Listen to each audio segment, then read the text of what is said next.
Australian Institute of International Affairs. My name's Alistair Roff. I'm Executive Director of AIIA Victoria. Welcome to an in-house audience, to an interested Zoom audience. We also have our National Executive Director, Bryce Wakefield, here down from Canberra to assist with the proceedings. So very warm welcome to members and other guests and members of the Diplomatic Corps joining us. To deliver her Fellows Address on the topic of navigating gendered games in global politics, it's a real pleasure to have with us Dr. Jacqui True. Jackie's Professor of International Relations and Director of Monash University Centre for Gender, Peace and Security. And welcome to various Monash GPS people here too. She's also Global Fellow, Peace Research Institute in Oslo. Her research is focused on the Women, Peace and Security agenda, violence against women, and the gender dimensions of foreign policy and international relations. She's widely published. Last year, Jacqui was named one of the 100 most influential persons in gender policy for the gender-based violence area. And also last year, proud to say she was made a fellow of the Institute. And after the talk, a presentation of the award will be made. So Jacqui, you have the floor.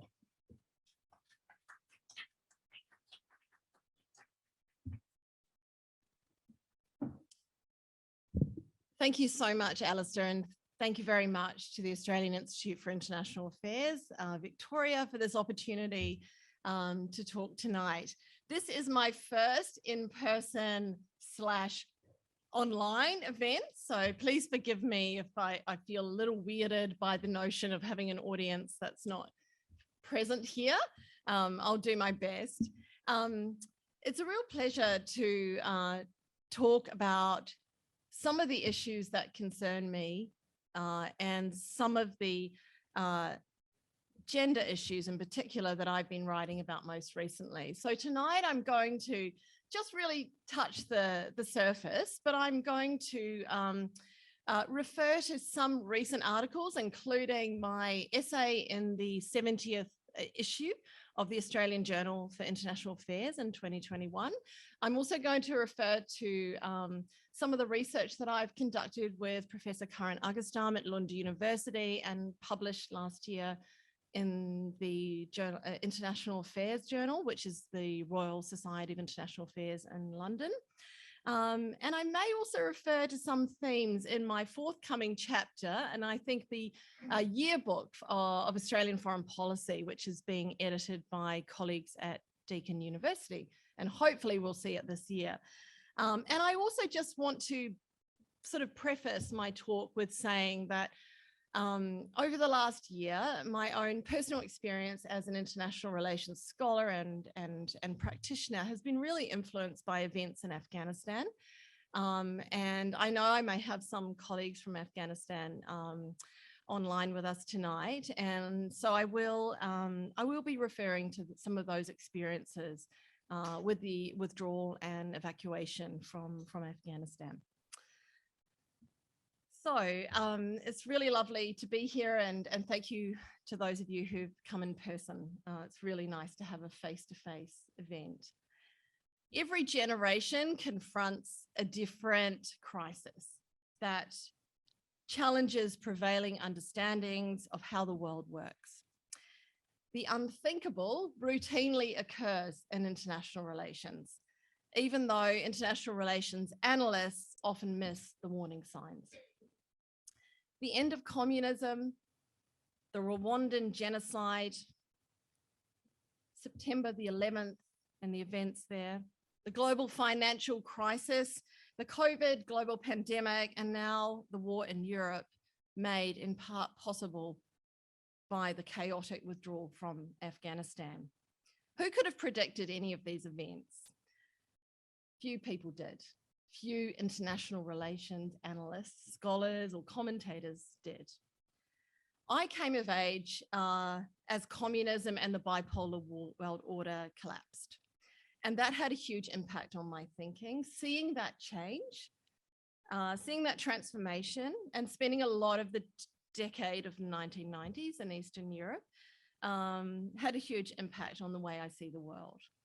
And that was a phenomenal time. The younger generation today, and there's a few here, including my son, which is lovely, will bring you insights to international relations based on their backgrounds and their experiences and also their observations, in particular their observations of how war destroys lives and of how international interventions to uphold democracy, freedom and human rights also often fail. And those observations might also include the really impressive solidarity among people that we've seen, among ordinary people that we've seen in response to all of these really significant major world events. So what I want to emphasize tonight is that what's striking about the politics of war and peace that we study in international relations is that it's actually ordinary people that are the protagonists. And that's very much the heart of the research that I do. We've actually seen this every day over the last month in Ukraine. It's ordinary people defending their country despite their lack of weapons, their lack of military experience, and despite the aggression of Russia. Men have been obligated to, to defend their country, but women have volunteered to do it. And in every way, that's really significant. And I just, having sat through Russian literature and translation as an undergraduate, and that was my course of choice, I would say, and reading War and Peace by Tolstoy, I do recollect that Tolstoy's philosophical reflection was that kings and generals are the slaves of history, and that it is the ordinary people that are the protagonists. So what I would put to you is that if we want to understand the causes, the dynamics, and the possible ends to war, we've got to pay attention to all people's experiences and all people's gendered experiences of war and peace. And to notice that those experiences are very concrete and they're very contextual. So, and they're important because gender is one of the fault lines, one of the major fault lines of contemporary global politics. And let me just unpack how I see that. So we've seen in recent years, Engelhardt and Norris, some quite well-known political scientists, analysing the World Values Survey for what are the lines of conflict and difference among people. And what they've found is that it's not actually the differences between men and women and their values and attitudes. That's actually really not significant at all. But what is really significant is the differences in values and attitudes about gender and sexuality. And those differences in values and attitudes are actually bigger than the differences between and among people about the economic system or about the political system. And so what that means is that we are actually divided in terms of the way in which we think, what we think are the appropriate social relations. So gender as a global fault line is something that we actually see routinely in the United Nations Security Council. It's being contested normatively, and we also see it being contested on the battlefields in the context of war and conflict and terrorism currently in Ukraine and in Afghanistan. So I want to talk about two major trends in global politics that are apparent with regard to that fault line. So on the one hand, like we have a very positive trend, I would say, which is of the promotion of pro-gender equality norms, where we see gender equality as a really salient issue in the international realm. We've seen the adoption of 1325, which is the resolution of the Security Council, which recognizes the different experiences of men and women in war and conflict and the need to have equal participation of men and women in peace and security decision-making. So that is now part of the normative policy framework of the international system. It's also a core foreign policy pillar of so many states, more than half of all member states of the UN. It's a major contributor to peace building. Many countries see gender equality as an important aspect of their foreign policy, their state branding. They see it as also a kind of smart diplomacy, smart economics. It's actually going to improve all of society's It's going to raise the bar. And in some countries, it's even seen as a competitive edge. You know, gender equality, harnessing all of the potentials of your society, really enabling you to succeed both in terms of your economic strategies and outcomes, but also in terms of even your military capabilities. And we've also seen really important recognition that national and international security is linked to women's security. So we can see that countries that have really high levels of violence against women and have, you know, impunity for this type of violence are also countries that tend to be more unstable and more prone to conflict, and to first strikes. We've also seen, and this refers to our research at Monash Gender, Peace and Security Center, that misogynistic attitudes and beliefs by men or women are actually associated with support for and participation in violent extremism and terrorism. So these are really significant patterns. And I think at the same time, we've seen increasing women's participation in peace negotiations and peacemaking and peace building, and there's a recognition for that in global affairs. So those are all really positive trends in my lifetime. And I feel proud to have been, you know, observing and I hope also shaping some of those trends. However, on the other hand, we have an opposite trend. And it is not so, it is actually resisting this kind of growing attention to gender equality norms and to multilateral commitments, to human rights and to women's human rights. And it is what I would refer to as a remasculinization of international politics. And we can see that associated with the rise of especially men who are populist leaders, and they're forming governments in small and large states around the world. And they're doing that by mobilizing antagonistic politics. And that antagonistic politics combines misogyny, racism, anti-elitism, and these are all designed to challenge the perception of an unjust world order, that the current world order is unjust.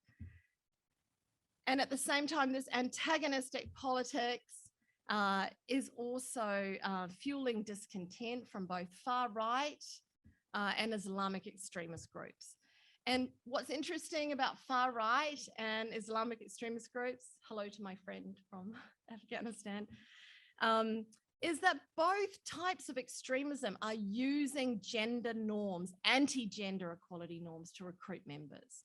So, you know, both Islamic State is saying, you know, if you join us, you know, you can have a female sex slave. You don't need to worry about any of your, your everyday concerns. You will be able to achieve all of the status that's expected of a man in your society.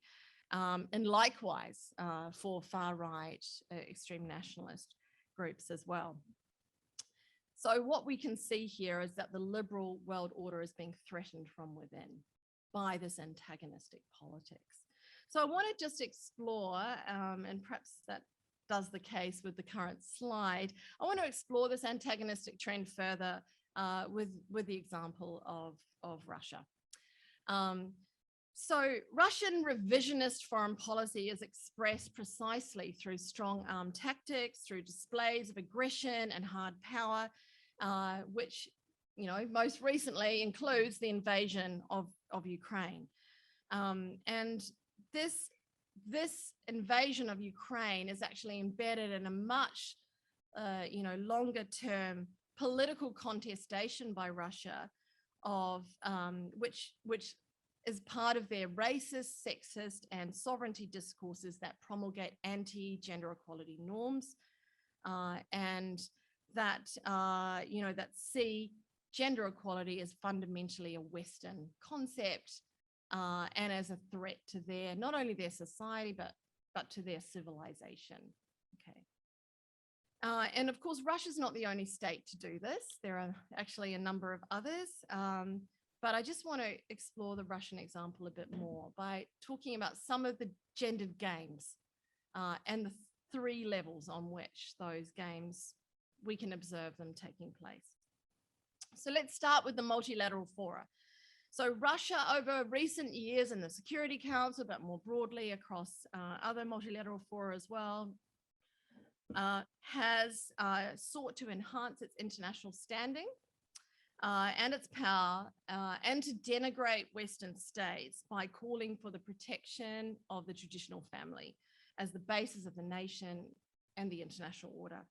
And by vetoing statements and any efforts to protect women's human rights in conflict settings, and seeing these efforts as an incursion on state sovereignty.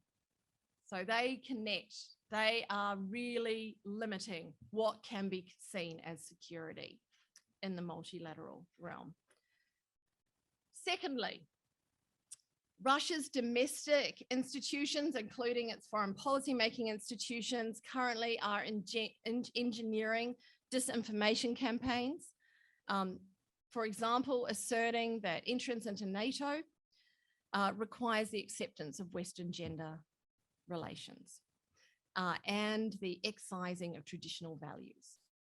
So that's what's at stake for the average Russian. Like, this is actually connecting with people's everyday, ordinary life.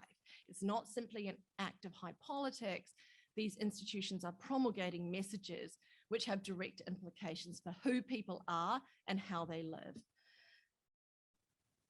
And Russian foreign policy, main foreign policy agency is also engaged in kind of like, really vociferous discursive politics. And we see this via social media, for example, likening the European Union, likening NATO and the international response to the invasion of Ukraine to cancel culture. Now, there's a few young people here who will be very familiar with what cancel culture is. But let me give you an example. They've literally said that the treatment of Putin in defending Russian civilization and the country's right to occupy Ukrainian territory is akin to the cancelling of J.K. Rowling's voice in her efforts to defend women and women's rights versus transgender claims. So think about the leap, the discursive politics involved there. But it's profoundly social. It's profoundly influential as well. So let me just say the third level, and this come down to the level of leadership, which I think really matters, and I want to talk about more tonight. So the decision to invade Ukraine reveals Putin's gendered leadership, and which is why I have reproduced this very lovely image here. And of course, it goes right back to when Australia hosted the G20, and our Prime Minister at the time made an issue of this particular image. So in particular, Putin's overconfidence in his ability to swiftly control Ukraine, his lack of empathy, profound lack of empathy to anticipate others' reactions, and his strong need to exert power over others. These all reflect traits associated with a pathological personality for sure, but definitely a hypermasculine personality and a conception of masculinity and leadership as domination. And this is hugely concerning, but it's also something that's really illuminated by a gender perspective on international politics. And so we've got to do more to foreground gender analysis of foreign policy and international affairs. And these are just some of the examples of how the gendered games are being played at the levels of leadership, foreign policy institutions, and international normative politics and structure. That's actually all about redefining the international order. And if we don't analyze this, it's going to happen. And we are going to be wondering, where were we? Why did this happen? So let's turn to the protagonist side, the pro-gender equality side in global politics. And I think it is really important to see these encouraging trends. And just to take, for example, Australia has expanded the role of gender equality in its foreign policy. And we have, as of 2016, a gender strategy for whole of foreign policy. It's not just for women And it's not just for that part of aid that goes to gender equality. It's intended to be a whole of foreign policy strategy, to look at how the foreign policy itself is enabled by promoting equality. Gender equality is a tangible expression of Australian identity and values. And it's now really explicit part of our international alliances and relationships. Okay, many other countries share a commitment to the women, peace and security agenda and want to have conversations about how they can harness the potential of gender equality, but how they can also promote greater equality and participation of men and women in peace and security. So practically, this means a lot of different things, but I want to just highlight one thing now, because I think it's worth saying, and it's really not been documented well, but the fact that Australia is committed to gender equality in the international order, and that it has integrated a gender strategy into its foreign policy, it's committed to the women, peace and security agenda, it's launched its second national action plan for the next decade to promote women, peace and security, has meant that when the US did withdraw from Afghanistan and there was that chaotic evacuation, that Australia prioritized the protection of women leaders and women's rights activists. And this is something that I know because it's definitely on the record officially, but I also would say that we saw it in practice on the ground.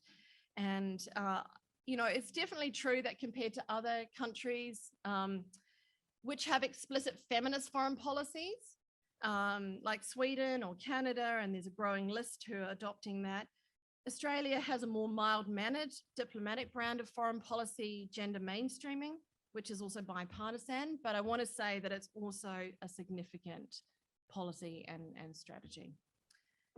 And that despite current conflicts in the world, and the limitations of global governance that we see right now in responding in particular to those conflicts, I think there are some positive changes in the world and in Australian foreign policy that we can build on. And I want to highlight two of those because I do believe at base, and this definitely comes from my international relations theory background, that the world is what we make of it. That our beliefs shape our actions and our actions then shape our beliefs. So it's not fixed or inherent. It actually matters what we do, and it matters what we do in Australia. So I want to highlight first the role of civil society, including Australian civil society, in shaping alternative global futures. And secondly, I want to highlight the increasing gender diversity in foreign policy and international affairs, and especially the leadership that is making a difference already, but that could and has the potential to make an even greater difference to foreign policy and global politics outcomes. So let's start with the role of foreign policy. Sorry, the role of civil society and the withdrawal from Afghanistan. So the withdrawal from Afghanistan was hastened by the feckless deal between the United States and the Taliban, which enabled, really in the space of just over a year, the Taliban to take the country by force under the guise of a peace deal. And here I really take a really similar view to Bill Maley in his recent blog for Australian Outlook, that the withdrawal from Afghanistan makes possible the Russian invasion of Ukraine, because there we saw in practice, the United States is not willing to stand up for freedom and democracy. And of course, we are part of that alliance and we need to follow suit. But these are the Munich moments of our time. And I say that really strongly because my PhD was on the transformation of communism in Czechoslovakia. So I know well what the Munich moment was like for Czechs and Slovaks.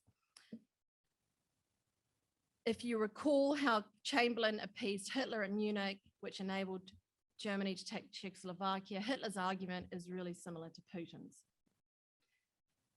This was our land, unjustly taken from us. At the same time, Chamberlain's view was really similar to that of the US, allowing the Taliban to take over Afghanistan under the guise of peace. So Afghanistan, Ukraine, and the other conflicts around the world, because these are not the only, they are no longer, and I quote, quarrels in a faraway country about people of whom we know nothing. As citizens, as Australians, our sense of responsibility, our sense of moral responsibility, and our emotional connection to other human beings has deepened since World War II. It's deepened as a result of unprecedented globalization and people-to-people connections. And that is a change. And again, I say that's a change I've seen in my lifetime. In Australia, there was a massive civil society outpouring, with the Taliban takeover of Afghanistan.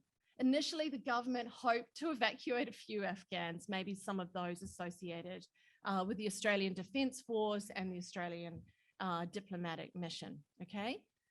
But we actually evacuated over 4,000, many more, and really exceeded the expectations of our government. And that is largely because of the pressure from the diaspora and from the range of civil society groups and their partnership with the Australian Civil Service and the Australian Defence Force. And the fact that we now have secured 16,500 permanent refugee resettlement places for citizens of Afghanistan, that's a major success. And that is down to civil society, okay? They made that happen. They kept the pressure on. And I think we really should celebrate that. And all of those Australians who do feel a sense of moral responsibility for Afghans. In Ukraine, I think we can see, despite the really horrendous scenes that we see every day, and it is incredibly depressing, we can all feel really sad and definitely feel like, what have we achieved? Where are we going? But at the same time, to see all the volunteers, the media flooding in from all around the world, just that we can see war crimes, that we can see them in real time, that we are going to document and investigate those crimes, that we're educated about them, that we know about the risks of human trafficking, and that efforts by civil society across Europe to actually prevent that human trafficking is occurring. In Poland, we have, a whole bunch of women who created suddenly a group called Women Take the Wheel to actually help Ukrainian women and children get safely in a bubble of safety to families and communities where they could be, could have security.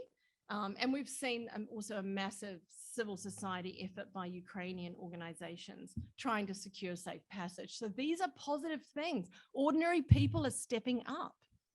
And that we should actually notice that as well, because these are the prefigurative forms of global governance from below. And that is the potential that we need to build on. And we need to really harness that partnership between civil society and government if we're actually going to prevent war and alleviate the suffering of current wars. So, and I would like to say how we can actually promote that civil society government partnership is by enhancing the diversity and the inclusion of our leadership, of our political leadership, but also of our foreign policy leadership. And here I just want to refer to the former Secretary of the Department of Foreign Affairs and Trade, Frances Adamson, who gave an absolutely wonderful speech at the Women in National Security Conference back in, I think, 2018. It was definitely pre-COVID. She drew there a really apposite analogy between contemporary international relations and the Game of Thrones, which was definitely captivating to everyone in the audience. And she talked about how there has been a transition from a highly sexist world in which women are shamed, objectified, and brutalized to one where they take on the most powerful international security roles, which is what we see in the Game of Thrones, right? We see it all. And sadly to say, she was right. The Game of Thrones, our world today, does look a lot like it. So as the French say, plus ça change, plus c'est la même chose. Much has changed, but much has remained the same. We still have women brutalized. And we can see that again in Ukraine. We can see that in Afghanistan. but we also have women in power. And we can see that in Australia, we can see that in Germany, we can see that in the Afghan diaspora. So the 20th century has seen a remarkable rise of women political leaders. They're now 19% of heads of government and foreign policy. And the UN executive has actually achieved 50-50 gender parity, which is phenomenal. The late Coral Bell, Dr. Coral Bell from the Australian National University and former Australian diplomat said when, yeah, okay, thank you very much. I'm really happy to be associated with Coral Bell and the Coral Bell School at the ANU. She said of all, across her whole career and life, the pattern in international politics that she saw as the most significant was the fact that the status of women in diplomacy and in the workplace, you know, was just unbelievable across her lifetime. And I would also say, whilst she noted that, we all obviously have the former director of the Australian Institute for International Affairs, Melissa Connolly-Tyler, and colleagues, Drs. Beck Stracking and Dr. Jasmine Kim Westendorf, pointing out on the pages of the Australian Journal of International Affairs that women continue to face major structural barriers and inequalities and discrimination affecting their career progression, both in diplomacy and in the academic community. So much has changed, but much also remains to be addressed. So, but let me just say, beyond writing these gender injustices and equalizing leadership roles, how does the addition of women enact gendered transformations or enhance global politics and address some of these very dire conflict situations that we have today? So I think, you know, there is actually growing evidence that the contribution of women in particular, but also diverse groups of women is critical to international security. And we can see that in peace building, in international climate and nuclear negotiations, as well as simply in community level humanitarian responses. I just will never forget our Thai colleague telling us about how, you know, so few women could basically be part of the COVID response in that country, in that region, but all of the things that they were doing to liaise with their government to ensure food security, to ensure prevention of the spread of the pandemic in their communities, even though there was a so-called norm of male guardianship. So much is happening under the radar, which is really positive in terms of the security of our societies. But until recently, it was really difficult to study the difference that women make to international affairs, right? People will always point to Margaret Thatcher and they'll point to Golda Meir, but actually we have a huge slew of women now, and we can actually start to study how does having more women in political leadership, in foreign policy leadership, make a difference. So during the pandemic, we've seen some really key research and key examples. You know, the states that have had significant numbers of women in their legislatures, in their governance structures, but also that have had women leaders, have had overall better responses to COVID. They've had less deaths, they've had less infections, and they've had much higher vaccine take-up. And, you know, you can say, well, why is that compared to, you know, countries that have, you know, really few women in their legislatures and do not have women leaders? And it's simply that women and gender balanced societies have had more proactive and coordinated policy responses. They connect. So they make a positive difference to our security. And what I would say there is that we've also seen, like, a lot of examples of compassionate foreign policy leadership during COVID. And we've seen that harnessing so-called traditional feminine qualities. We've seen that by male leaders as well. And so it's not something that only women, you know, have a hold on. But some of those qualities have often been seen as powerless, right? Not effective in international politics. But it's really important to note that, you know, during the pandemic, we saw the most popular leader in Europe, Angela Merkel. We saw in New Zealand, our neighbour, Jacinda Ardern, Prime Minister, the most popular leader in the 170 years of democracy in that country. This is phenomenal outcomes for women's leadership. So it's really, really significant that also male leaders are starting to adopt more feminine leadership styles and policies that promote gender equality. So definitely Justin Trudeau, but we can also see it with Emmanuel Macron, even Boris Johnson was even saying, even Boris Johnson. I mean, like, not being the hugest fan of Boris Johnson, but even at the G7 meeting, he was encouraging his colleagues to, maybe we need a more gender equal, more feminine way. Yeah, possibly it played well in the social media too, but he connected also to a greener society, a society that could build back and recover better. So the point is that all leaders, men and women, can adopt policies that prioritize human security, and that human security means the health and safety of people, as well as the weapons, guns and bombs that can kind of deter, military conflict. And I think what we've learned from COVID is that inclusive leadership is really a counterpoint to that hypermasculine leadership and that aggression that we're currently seeing in the world. So let me wrap up with a few thoughts. So, as I've stressed, gender dynamics are a fault line of global politics. They're not going to go away. They are fundamental reactions to and contestations of the liberal international order. And as such, they must be studied and they must be taken seriously.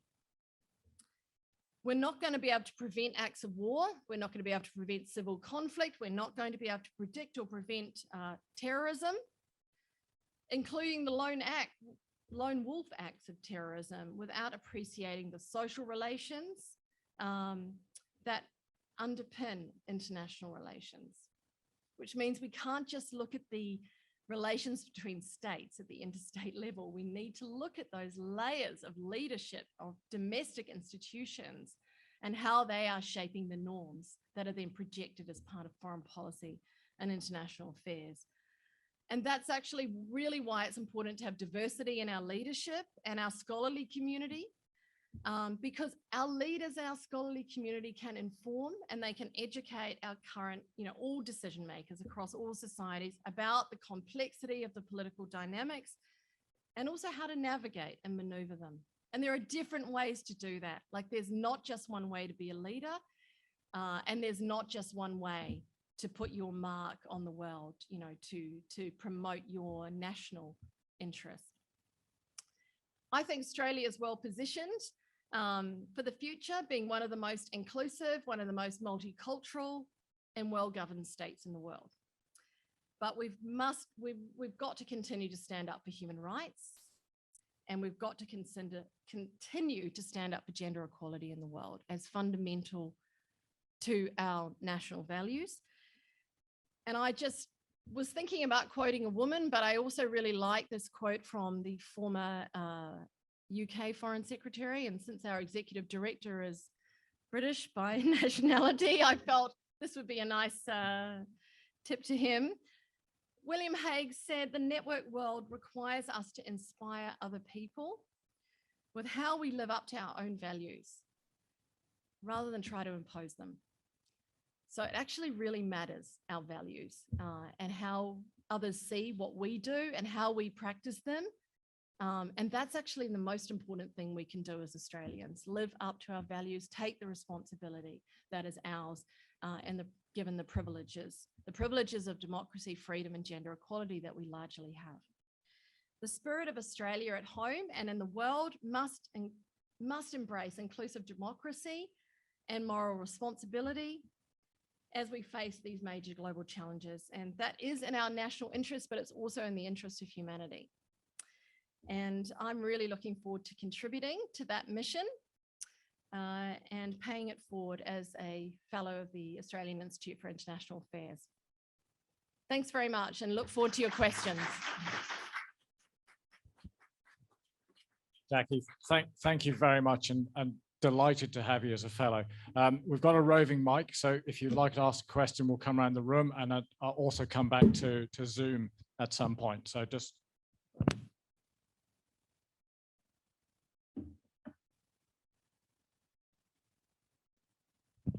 Thank you. I'm Zara Kimpton. I'm National Vice President of the Australian Institute of International Affairs, and I was also leader of the Australian delegation to the W20, which is the Women's G20, in 2018 and 2019.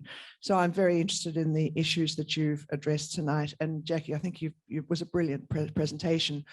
I've got a really sort of fundamental question that I will be interested in the answer.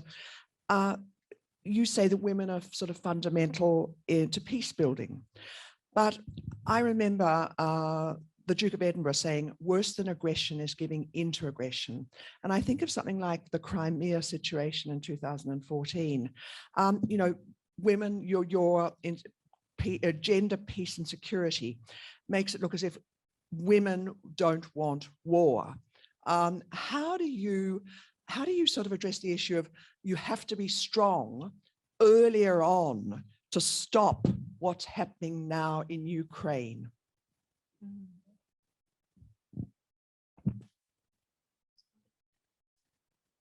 Thanks very much, Zara, for asking me the toughest question. I really appreciate that at the outset. And I think this is the question a lot of people are asking feminists right now. And, you know, this morning I reposted a tweet from Ukrainian women activists where they are basically calling out for more guns, bombs and weapons, particularly they would like drones, which is a very strange position to be in because they are being invaded and people are losing their lives and horrendous atrocities are being committed. And so you can completely understand at this hour, that is what is needed there. But a gender, peace and security perspective says that, you know, military weapons are never going to resolve conflict ever. And we already know what happens from that most conflicts recur. They don't get resolved. So we already need to be thinking, okay, even when there's an end game on this particular one, how are we going to peace build to address the deep divisions within those societies now? And that's actually really hard work. So we already need to, I mean, we can't right at this moment, but we need to be really focused on prevention. And as we know from COVID, it's really hard to see the impact of prevention, right? Australians didn't get excited about getting vaccinated until they started getting sick. And it's actually the same with prevention in the realm of conflict or the realm of violent extremism. But we need to be working. Yeah. A lot of the Russian mothers are with us, actually. It's how do we elevate those women in their society so they have a voice? Because they have very little voice. And, you know, I don't know if you saw that image of that young university student sitting down, you know, protesting with the Russian constitution with the militia all around her. What a brave young person. What an incredibly brave young person. But of course, you know, basically any student who's doing that in Russia right now is going to prison, is being expelled and is going to prison.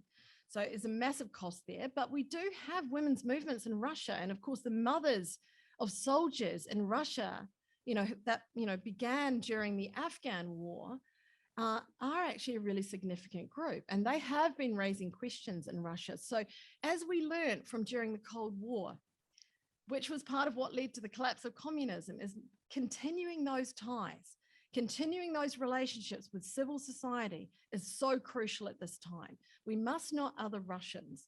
We must differentiate Russian civil society from Russian government and Russian leadership.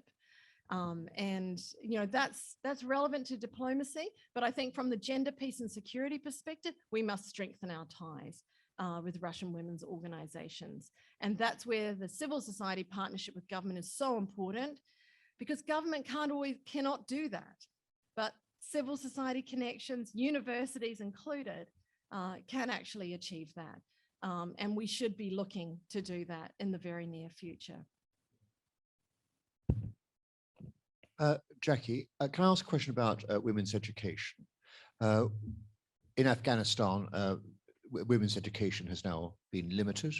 Across much of Africa, women's education is certainly not prioritized in the same way as it is boys' education.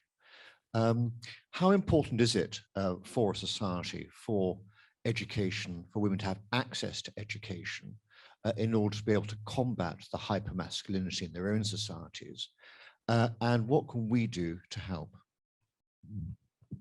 Great question. Thank you very much, Richard. Education is fundamental. I think if I think right back to 1968, I read a really influential essay by Juliet Mitchell, a psychoanalyst. It was published in the New Left Review. It was called Women, the Longest Revolution. And the first part of the revolution is education. And of course, look at our educational rates in Australia. You know, we are number one in the world in gender equality in education. We have, you know, phenomenal success of young women and girls right through to the professions. So our society has greatly benefited, you know, from that education and in so many ways. So we have to pay it forward. It is a major problem and it is a major foreign policy issue that girls over the age of 12 are not allowed to be schooled or to go to university. Okay, that's a fundamental issue. And the fact that we now say we will not recognize that regime while they, you know, prohibit girls from, you know, from carrying on their education, I think that's really, really significant, but we have to do more because already girls have been without, you know, any opportunity to go to school or university for 8 months. We've been trying to do some small things at Monash University, but they're very small. And I know others are trying to do that too by trying to continue mentoring schemes, research schemes. But, you know, what we've got to do again is partner with civil society. We've got to roll out educational schemes from community to community, from Australian communities, which could include Australian universities if they step up, to Afghan communities. We have to partner at that level while the regime is intransigent. That's really fundamental. And in terms of Africa, I mean, I think, you know, girls' education, you know, it was always the #1 gender equality and foreign policy issue. It's the fundamental, it's the basis for every other right. And so I would like to see us continuing to pay forward you know, that education there, but the focus needs to be on quality education. And I think there are things that countries like Australia can do by increasing their Australia Awards scholarship for university, for leadership programs, so that there is a pathway for those who, you know, who have succeeded and who also can return to their societies and be really influential in terms of establishing new educational institutions and also connecting our institutions so we can support and mentor, you know, as they grow and build. I can't tell you how grateful I am that you've dedicated your time to shining a light on these issues. With a young person in my household, and we talk a lot about gender fluidity. And so ironically, by having gender discussions, are we actually reinforcing this binary nature of gender? It's a fairly fundamental question, but I trip over it all the time. I'd love your perspective on that. It's a great question. It's definitely one I think about, also having young people in my household and having lots of debates. So I think there's a really fundamental distinction here between a gender perspective on international politics and the way in which we see gender as an analytical variable and the gender identity of individuals. So gender identity is fluid, right? It is constructed. And it has been constructed around a binary, the notion that men need to be masculine and that there's certain fixed attributes that are masculine. So, you know, Putin clearly believes in this, right? He thinks if he strips off his shirt and he shows his chest, he'll be a more powerful man and leader. And those things are so co-associated, man and leader. So part of, you know, a gender analysis is to disrupt that notion that leadership needs to be masculine, that masculinity is something that is narrowly defined as a certain kind of biological strength. So that's really important. Now, but gender as a perspective is also analyzing how that binary also relegates all other gender identities other than the hypermasculine one to the feminine. So you could have, like, as my son once explained to me, because he was engaged in various video games, he said, "Mum, there's 95 genders on this particular game. Which one do you want to be?" And I was like, "Oh, that's so great." But the point is that the gender binary is very, very active. And in a country like Russia is actively trying to reinforce it. And that means anybody who doesn't fit the hypermasculine model is feminine, is powerless, is relegated to being dominated. Ukraine, everyone in Ukraine is feminine. They are territory to be dominated, to be invaded.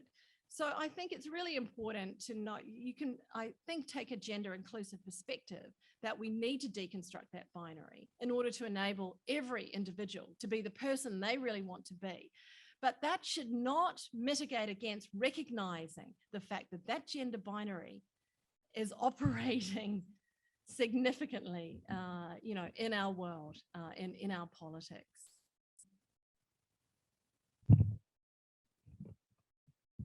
I'm David Lamb, and I'm a member of the Institute. Some of your comments have already addressed what I'm about to ask, but in Russia, I heard someone say that no one knows how to be cruel to a Russian like another Russian. I've heard that remark elsewhere, and it usually, in fact, I'm sure almost always relates to male Russians being cruel to male Russians. What's your comment on how it applies to society as a whole? Well, that's super interesting. I hadn't heard that before. I think we do often generalize about countries and nations based on certain stereotypes, and those might also be stereotypes taken from a certain small group of men, and often. I guess, yeah, one thing I recently heard with regard to Putin is, how do you combat a hypermasculine aggressive leader who believes in Russian civilization as the penultimate civilization? And the only thing you can do with someone like that, as with any kind of essentially fascist, is to make a joke of them, to shame them, because I think that they are operating on a highly emotive level, and they can only, they can only see power and the use of force as the major mechanism. So I think that always when we hear some kind of adage as the one that you explained, we need to question, whose Russia is that? Like, which Russian are you speaking about? In what context is that? And to really, to not allow a certain projection of a certain identity writ large, to dominate how we understand or how we see that polity. Okay, Jackie, we could go on, and apologies to the Zoom audience for not being able to get through, but we've answered many of the questions that came up. It's been really excellent, but I'm conscious that we have one more part of the proceedings to go. So from me and AIIA Vic, thank you so much for coming on and giving a great talk, really excellent fellows address. But may I now invite Bryce Wakefield to take the stage and present your fellows award.